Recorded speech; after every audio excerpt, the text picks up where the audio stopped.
Sesungguhnya Nabi Muhammad di akhir hayat beliau, pada detik-detik terakhir nafas beliau, aku melihat beliau menggerakkan bibirnya dengan 2 kali gerakan. Ketika itu aku mendekatkan telingaku.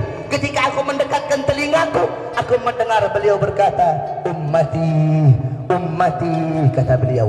Ketika itu saudara-saudara, ketika itu Allah berkata kepada Jibril, wahai Jibril, engkau turun, beritahu kepada Muhammad bahwasanya aku memberikan kepada dia 2 pilihan. Apakah dia akan memilihku atau dia memilih dunia? Kalau dia memilih dunia, akan aku panjangkan umurnya. Kalau dia memilihku, katakan kepadanya akan datang kematiannya pada hari ini. Datang Jibril membawa pesan tersebut, kemudian disampaikan kepada Nabi. Kata Nabi, wahai Jibril, sampaikan kepada Allah bahwasanya aku lebih memilih Allah subhanahu wa ta'ala. Kehidupan yang sebenarnya bagiku bukan dunia. Kehidupan yang sebenarnya bagiku ketika ruhku berpindah berjumpa kepada Allah subhanahu wa ta'ala. Akhirnya saudara-saudara, datanglah Israel. Datang Israel untuk mencabut nyawa Nabi Muhammad SAW. Ketika itu Nabi Muhammad SAW terbaring di rumah Sayyidatuna Aisyah di atas kasurnya. Ketika itu datang Israel. Israel pun izin untuk mencabut nyawa Nabi Muhammad. Apa kata Rasulullah SAW? Ketika itu ditemani oleh Jibril. Ya Khalili Jibril, wahai kekasihku Jibril, aku belum puas meninggalkan umatku kalau belum diberikan jaminan oleh Allah subhanahu wa ta'ala. Pergi Jibril menemui Allah subhanahu wa ta'ala. Fa'ahallahu ta'ala ala Jibril, basyirhu ya Jibril, innahu awwalu nasin khariju minal ardi idha bu'isu wa sayyiduhum idha jami'u fabasyirhu innal jannah muharramatun alal umam qabla an tadkhuluha ummatuh. Wahai Jibril, sampaikan kepada Muhammad, dia manusia yang pertama kali akan aku bangkitkan di hari kiamat dan menjadi manusia yang memimpin seluruh manusia kelak pada hari kiamat. Dan sampaikan kepadanya jaminan dariku bahwasanya sorga aku haramkan untuk dimasuki oleh siapapun sebelum sorga dimasuki oleh umatnya. Ini jaminan dariku wahai Jibril. Nabi Muhammad pada saat detik-detik terakhir nafasnya tidak memikirkan diri beliau, keluarga beliau, anak cucu beliau.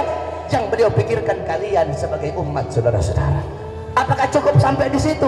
Tidak, tidak cukup sampai di situ. Dicabut nyawanya Nabi. Dicabut nyawanya Nabi. Ketika dicabut nyawa Nabi Muhammad, Nabi mendesah. Ketika dicabut nyawa, Nabi berlirih. Ah, kata Nabi.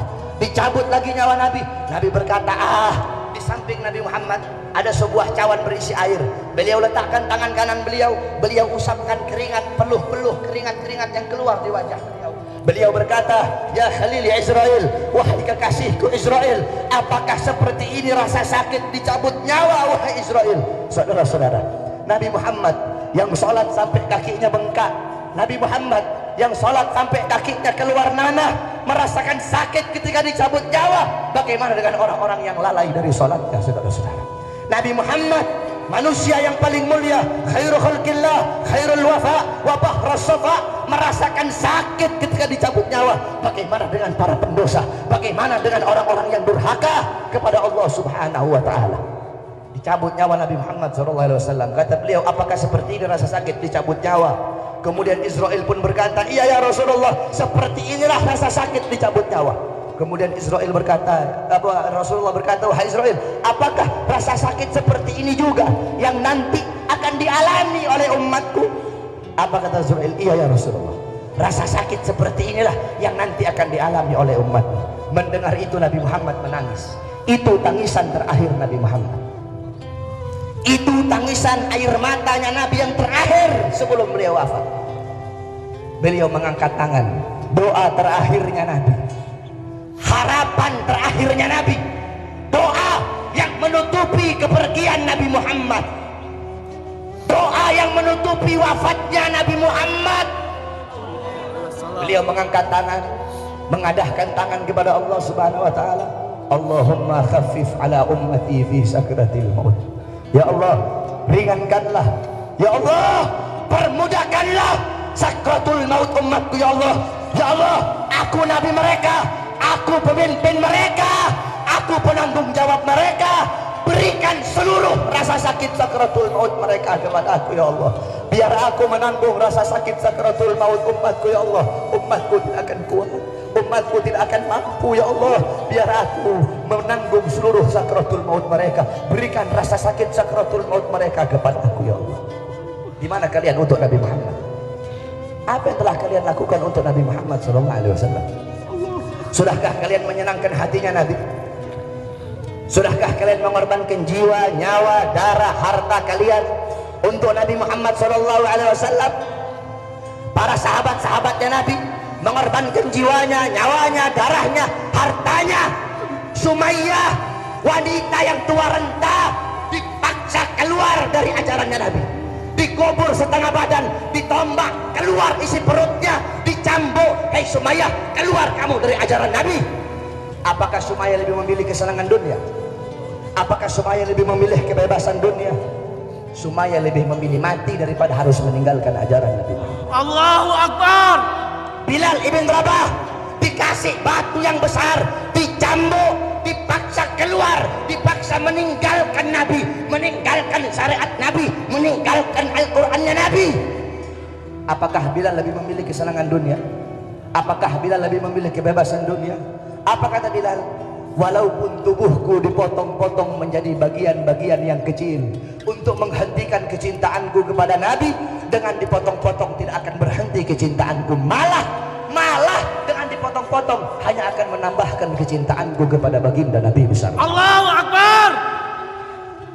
Setelah Nabi Muhammad SAW wafat, para sahabat itu tidak ada gairah hidup, saudara-saudara. Ada seorang wanita yang dimana galat di Aisyah, ya Aisyah, ikshif li qabrin Nabi. Wahai Aisyah, hingkapkan, bukakan bagiku kuburnya Nabi. Dibuka kuburnya Nabi, masuk ini perempuan di depan kuburnya Nabi. Fabakat hatta matat. Itu wanita menangis depan kuburnya Nabi sampai dia mati saat. Nabi Muhammad SAW seorang manusia yang sangat cinta kepada umatnya. Saking cintanya Nabi sampai beliau berkata, "Lau yushaku ahadukum bi syaukatin fi rijlihi la ajidu ala maha fi qalbi." Kata beliau, andaikan salah satu dari kalian nih, salah satu dari umatku, kalian yang hadir di sini, salah satu dari kalian ada yang kakinya tertusuk duri, maka pasti kalian merasakan sakit, bukan? Rasa sakit yang kalian rasakan, kata Nabi, itu pun aku rasakan, bahkan sampai ke dalam hatiku, kata Nabi Muhammad. Beliau seorang manusia yang 3 hari 3 malam tidak makan, 3 hari 3 malam mengganjal perutnya dengan batu kerikil.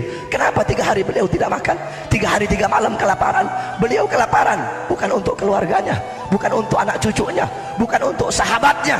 Beliau kelaparan demi kalian sebagai umat. Beliau seorang manusia yang wajahnya dilempar dengan kotoran, dilempar dengan perut hewan demi kalian sebagai umat. Beliau seorang manusia yang pipinya pernah tertusuk tulang tembus sampai ke sebelah demi kalian sebagai umat. Seorang manusia yang gigi-gigi gerahamnya pernah rontok gigi geraham beliau demi kalian sebagai umat. Uwais Al-Qarni, salah seorang tabi'in, beliau hidup di zamannya Nabi, beriman kepada Nabi tapi tidak pernah berjumpa dengan Nabi, sehingga beliau dikategorikan oleh para ulama sebagai tabi'in. Ketika beliau mendengar Nabi Muhammad gigi-giginya rontok, itu Uwais, dia ambil benda tumpul, dia pukul di pipi dia sampai rontok giginya dia.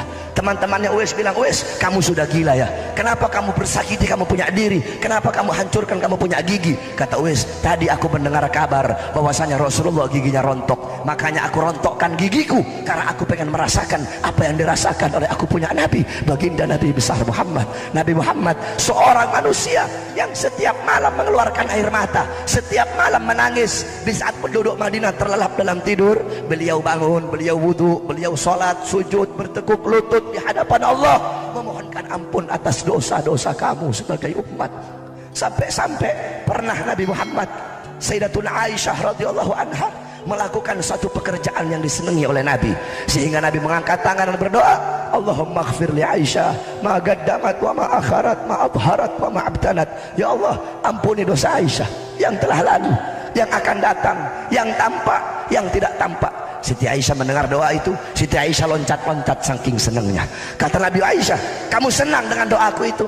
Kata Siti Aisyah, "Siapa yang tidak senang didoakan manusia mulia sepertimu ya Rasulullah?" Kata Rasulullah, "Kalau kamu senang dengan doa seperti itu, ketahuilah doa seperti itulah yang setiap saat aku mintakan kepada Allah untuk umatku."